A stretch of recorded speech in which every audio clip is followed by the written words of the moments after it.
Hi everyone, इस video में हम देखने वाले हैं Inception 6 mirror organised by ACM NIT Surat का 5th question that is magical numbers. Also, once the questions are uploaded on GitHub and the link gets updated, I will provide it in the description. और अगर अभी तक description में link available नहीं है then don't worry, first we'll understand the question and then we'll move on to the solution. Okay, so first of all, let us start by understanding the question magical numbers. Consider the decimal representation of an integer. ठीक है, let's call a number magic number if no digit appears in decimal presentation of the number consecutively thrice. That is, no three consecutive digits are same. देखो क्या बोला गया है कि अगर हम डेसिमल प्रेजेंटेशन कंसिडर करें, ठीक है, तो कोई भी इंटीजर है उसको हम मैजिक नंबर कब बोलेंगे? जब कोई भी थ्री कंसेक्यूटिव डिजिट्स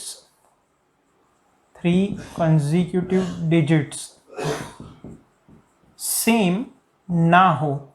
मतलब कि 1 1 2 2 2 3, तो इसको हम मैजिक नहीं बोलेंगे. ठीक है, मैजिक नंबर, क्योंकि यहाँ पे 3 कंसेक्यूटिव है. ठीक है, सिमिलरली 1 1 1 1 2, तो यहाँ पे भी 3 कंसेक्यूटिव है, ये 3 भी है, ये 3 भी है, तो इसको भी मैजिक नंबर कंसिडर नहीं करेंगे. ठीक है, कोई भी 3 कंसेक्यूटिव डिजिट्स पूरे इंटीजर में सेम नहीं होने चाहिए, उसको हम मैजिक नंबर बोलेंगे. फॉर एग्जाम्पल, फिर नीचे एग्जाम्पल दिया गया है, find the number of magic numbers which contains exactly n number of digits and magic numbers do not contain 0 at any position. Because the answer can be very huge, you should find its value modulo 10 की power 9 plus 7. Okay, और input में क्या दिया गया है? सिर्फ n दिया गया है. ठीक है, तो मैजिक नंबर की डेफिनेशन समझ में आ गई. अब क्वेश्चन में आके क्या बोला गया है कि हमें n दिया गया है, तो हमें बताना है कि n डिजिट्स के मैजिक नंबर्स कितने बनेंगे और उसमें 0 एक भी पोजीशन पे नहीं होना चाहिए. For example n equal to 5 है, तो 5 लेंथ के कितने मैजिक नंबर्स बनेंगे? मतलब कि जिनमें 3 कंसेक्यूटिव डिजिट सेम ना हो. ऑल्सो 0 हमें यूज़ नहीं करना है, हमें 1 से 9 तक ही डिजिट्स यूज़ करने हैं, और 3 कंसेक्यूटिव डिजिट सेम नहीं होना चाहिए, तभी उसको मैजिक नंबर बोलेंगे. तो ऐसे कितने मैजिक नंबर्स बनेंगे जिसमें 0 भी ना यूज़ हुआ हो और 3 कंसेक्यूटिव डिजिट्स भी सेम ना हो और उसकी लेंथ हो वो n हो, मतलब कि n डिजिट्स का नंबर हो. आई होप कि आपको क्वेश्चन समझ में आ गए हैं. अब इसके कंसेप्ट पे जंप करते हैं. ओके, तो अब सेकेंड पार्ट पे जंप करते हैं, दैट इज कंसेप्ट. अब सबसे पहले तो मान लो कोई हमें नॉर्मल परम्यूटेशन कॉम्बिनेशन का क्वेश्चन दिया है, जैसे कि n इक्वल टू 3 है और हम 2 4 और 6 इन 3 डिजिट्स को यूज़ करके हमें नंबर बनाने हैं. तो कितने नंबर्स बनेंगे? तो हम क्या करते थे, 3 प्लेसेस, यहाँ पे 3 पॉसिबिलिटी है, 2 4 6 कुछ भी रख सकते हैं, यहाँ पे 3 पॉसिबिलिटी, यहाँ पे 3 पॉसिबिलिटी, तो हमारा आंसर हो गया 3 क्यूब इक्वल टू 27. ठीक है, यहाँ पे भी कुछ इसी तरह का क्वेश्चन है. n की लेंथ दी गई है, कितने लेंथ का इंटीजर है, और हर एक पोजीशन पे कितनी पॉसिबिलिटी है, 1 से लेकर 9. ठीक है, इतने नंबर्स को हम रख सकते हैं. ये हो गया. अब एडिशनल क्या है कि 3 कंसेक्यूटिव डिजिट्स सेम नहीं होने चाहिए पूरे इंटीजर में. तो वो कंडीशन हम कैसे अप्लाई करेंगे? देखो, यहाँ पे हम एक तो क्या कर सकते हैं, या तो हम f ऑफ n कुछ निकाल ले, मतलब कि डायरेक्ट कोई फंक्शन मिल जाए हमें n के टर्म्स में. लेकिन यहाँ पे ऐसा कुछ, यहाँ पे हिंट नहीं मिल रही कि ऐसा कुछ हो. तो इस तरह के क्वेश्चन में हम आगे क्या कर सकते हैं, अगर इस तरह का कुछ पॉसिबल नहीं है, या तो कुछ इस तरह का पॉसिबल हो जाएगा, या तो जो f ऑफ n है, या तो फिर आप बोल लो आंसर ऑफ n, ये जो है वो छोटी वैल्यूज ऑफ n के साथ कुछ पैरामीटर इक्वेट हो जाएगा. मतलब आंसर ऑफ n है वो answer of n-1, answer of n-2, answer of n-3 and so on, इनके टर्म्स में कुछ आ सकता है, इनके साथ हम रिलेट कर सकते हैं. अगर हम ऐसा कुछ कर सके तो क्या होगा, क्योंकि n की वैल्यू 10 की पावर 5 तक है, तो n equal to 1, n equal to 2, n equal to 3, ऐसी छोटी n की वैल्यूज़ के लिए हम मैन्युअली कैलकुलेट कर लेंगे. फिर मान लो n इक्वल टू 4 या 5 से हम क्या करेंगे, एक फोर लूप रन करके हम 10 की पावर 5 तक सारे आंसर स्टोर कर लेंगे. अगर हमें ऐसा कुछ रिलेशन मिल जाए, आंसर ऑफ n रिलेट कर जाए छोटी वैल्यूज ऑफ n के साथ. ठीक है, अगर ऐसा हो जाएगा तो हम एक फोर लूप 10 की पावर 5 साइज में सभी आंसर ऑफ एन स्टोर कर सकते हैं फ्रॉम 1 to 10 की पावर 5। तो हमारा प्रोग्राम की टाइम कॉम्प्लेक्सिटी क्या होगी, O ऑफ 10 की पावर 5, या तो आप कह सकते हैं O ऑफ n। ठीक है, ये गिवन टाइम लिमिट में हो जाएगी। तो क्योंकि डायरेक्ट कोई फॉर्मूला का ऐसा कुछ हिंट नहीं मिल रहा, तो अब सोचते हैं कि ऐसा कैसे कुछ कर सकते हैं कि नहीं। अब पहली बात तो कि यहाँ पे n इक्वल टू 1, 2 और 3 के लिए कैलकुलेट करते हैं। अब मान लो n इक्वल टू 1 है, मतलब एक ही पोजीशन है, तो पोजीशन एक ही है तो 3 कंसेक्यूटिव डिजिट्स का कोई सवाल ही नहीं उठता। यहाँ पे कितनी पॉसिबिलिटी है, 9, तो आंसर क्या हो गया, 9। ठीक है, अब n इक्वल टू 2 की बात करते हैं। अगर दो इंटीजर्स सॉरी 2 डिजिट्स है, तो भी यहाँ पे 3 कंसेक्यूटिव डिजिट्स का कंसेप्ट नहीं आएगा, तो यहाँ पे भी 9 पॉसिबिलिटी, यहाँ पे भी 9 पॉसिबिलिटी, टोटल 81। अगर n की वैल्यू 3 है तो यहाँ पे टोटल कितने नंबर्स बनेंगे, 9 क्यूब माइनस इनवैलिड कितने होंगे, जिसमें तीनों के तीनों सेम होंगे, 3 कंसेक्यूटिव डिजिट सेम होंगे, तो ऐसे कितनी पॉसिबिलिटी होगी, 1 1 1 2 2 2 3 3 3 अप टू 9 9 9 9 पॉसिबिलिटी होगी। तो 9 क्यूब माइनस 9, 9 क्यूब हो जाएगा 729 माइनस 9 मतलब 720। ठीक है, तो ये हो गया हमारा n इक्वल टू 3 के लिए। अब हम देखते हैं कि क्या हम अब रिलेट कर सकते हैं बड़े n की वैल्यू को छोटे n की वैल्यू के साथ। ठीक है, कुछ ऐसा फंक्शन बना सकते हैं। और हमने यहाँ पे 3 तक क्यों कैलकुलेट किया, क्योंकि यहाँ पे क्या दिया गया है कि 3 कंसेक्यूटिव डिजिट सेम नहीं होने चाहिए, तो इसलिए हमने 3 यहाँ पे लिया है। ठीक है, अब आगे जैसे आप फॉर्मूला देखेंगे तो पता चलेगा कि यहाँ पे 3 कंसेक्यूटिव डिजिट सेम नहीं होने चाहिए, ये बोला है, तो इसलिए n इक्वल टू 3 तक मैन्युअली कैलकुलेट करना बेनिफिशियल है। अब 4 की बात करते हैं। मान लो n की वैल्यू है 4, ठीक है, तो 4 डिजिट है। ठीक है, अब ये 3 डिजिट्स तो फील्ड है, मतलब जितने भी आंसर ऑफ 3 है क्या होंगे, कितने हैं, 720। ठीक है, तो ये जो 720 डिजिट्स है, ठीक है, मान लो वो 720 नंबर्स हमारे पास है, फील्ड है। अब हमें 4th पोजीशन को फिल करना है। ठीक है, तो अब यहाँ पे क्या बोला गया है कि कोई भी 3 कंसेक्यूटिव डिजिट सेम नहीं होने चाहिए।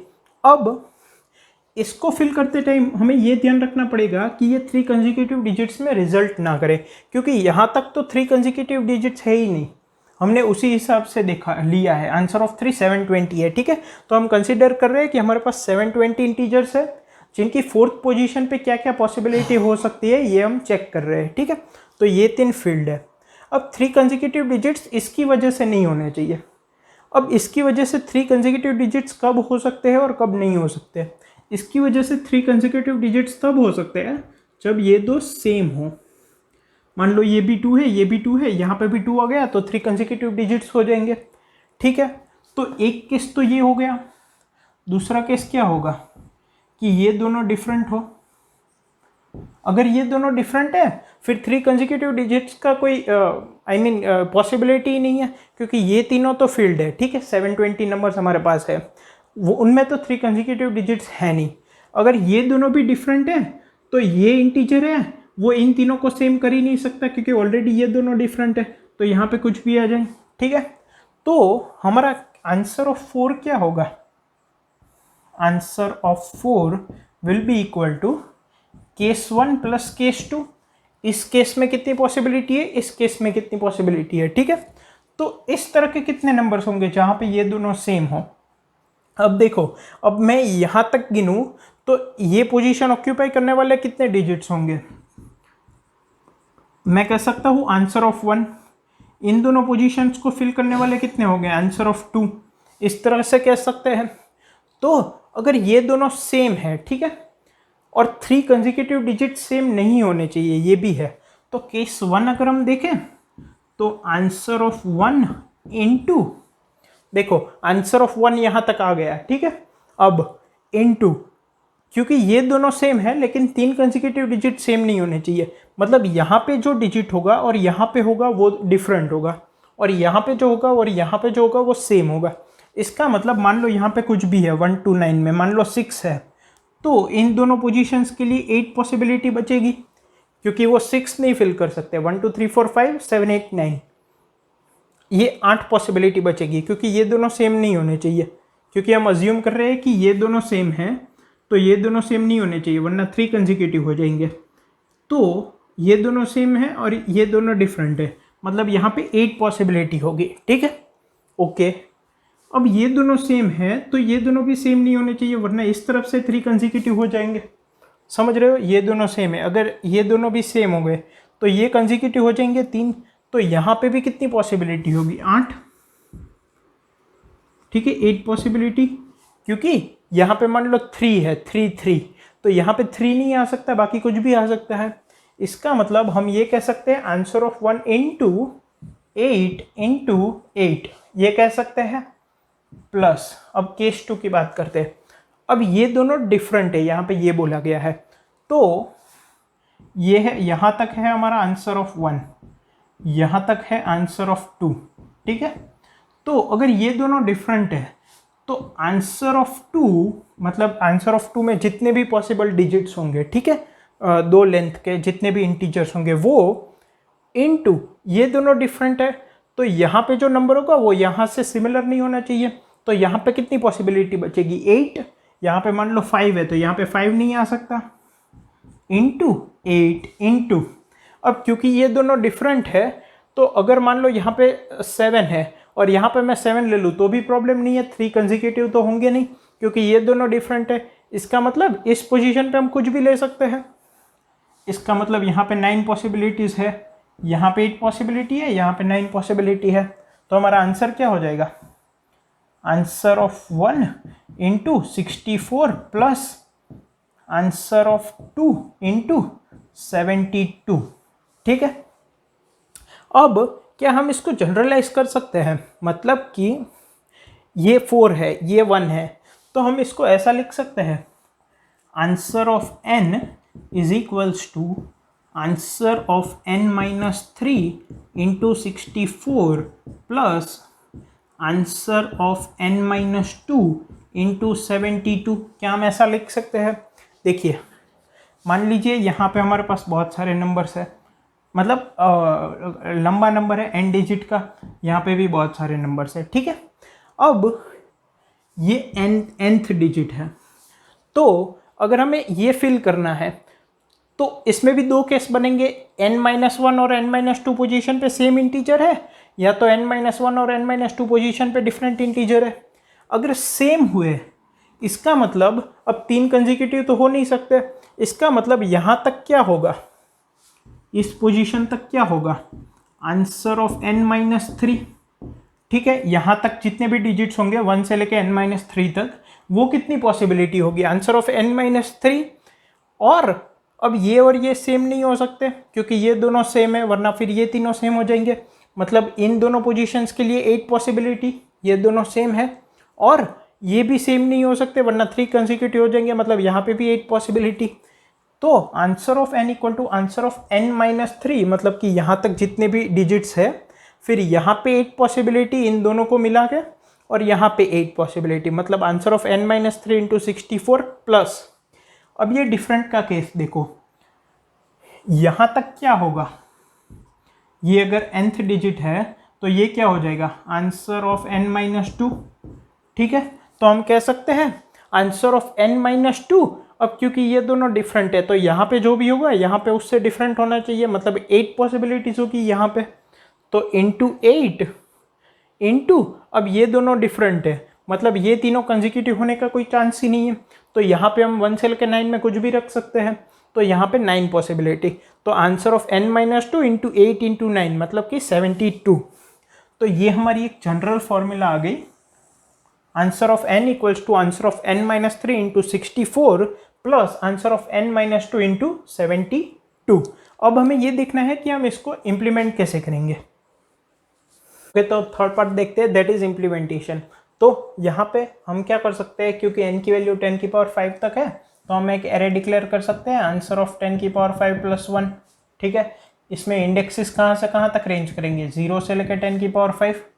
तो आंसर ऑफ i क्या रिप्रेजेंट करेगा, जब n इक्वल टू i होगा तो उसकी वैल्यू उसका जो आंसर होगा वो आंसर ऑफ आई में स्टोर होगा। सबसे पहले तो हम इनिशियलाइज कर देंगे, answer of 1 equals to 9, answer of 2 equals to 81, answer of 3 equals to 720। क्योंकि हमारी फॉर्मूला में n-3 टर्म आ रहा है तो n-3 should be greater than equal to lowest value that is 1।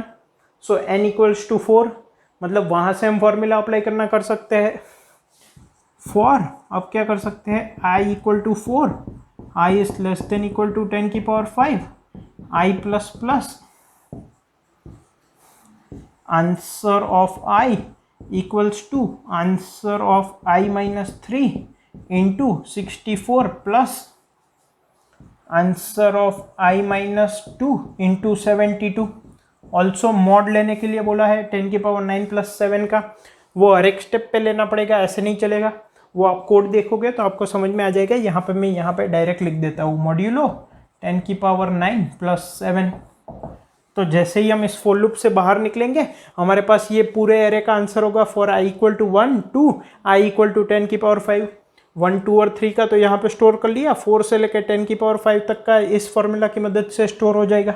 ठीक है, अब जैसे ही हम इनपुट लेंगे, ठीक है, और इनपुट में कोई भी n की वैल्यू दी गई है, मान लो 999, तो हम क्या करेंगे, हम सीधा प्रिंट करवा देंगे आंसर ऑफ 999, क्योंकि 999 इंडेक्स पे इसका आंसर स्टोर्ड है, हमने सब स्टोर कर लिया। टाइम कॉम्प्लेक्सिटी क्या हो जाएगी, एक फॉर लूप लगाना है 10 की पावर 5 साइज का, तो ऑफ 10 की पावर 5। ठीक है, यहाँ पे आप क्या कर सकते हो, क्योंकि मल्टीपल टेस्ट केसेस नहीं है तो जो n की वैल्यू दी गई है वहाँ तक ही ये फॉर्मूला रख सकते हो। ठीक है, और बेटर बनाने के लिए, लेकिन उसकी कोई ऐसा ज़रूरत नहीं है। अगर मल्टीपल टेस्ट केसेस होते एक ही क्वेश्चन में तो पहले से स्टोर करके रखना पड़ता। ठीक है, सो आई होप कि आपको क्वेश्चन समझ में आ गया है, कंसेप्ट हमने क्या यूज़ किया है, कैसे फॉर्मूला डिराइव किए, और इसका जो सॉल्यूशन कोड है वो मैंने कमेंट में प्रोवाइड किया है। Thank you.